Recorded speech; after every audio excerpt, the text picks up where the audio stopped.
Opisina naman po ng MSWD sa Lingayen, Nilooban, Pera, Alahas at laptop sa Tinangay. Para sa detalye kasama natin, Idol Rona Raka. 104.7 IFM.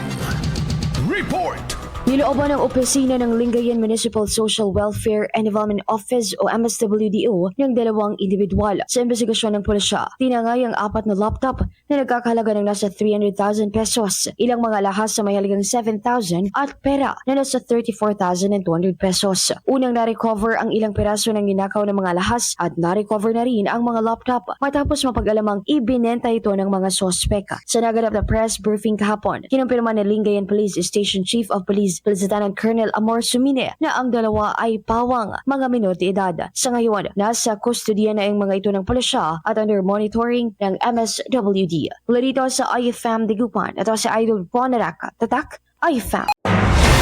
IFM News. IFM News. IFM News.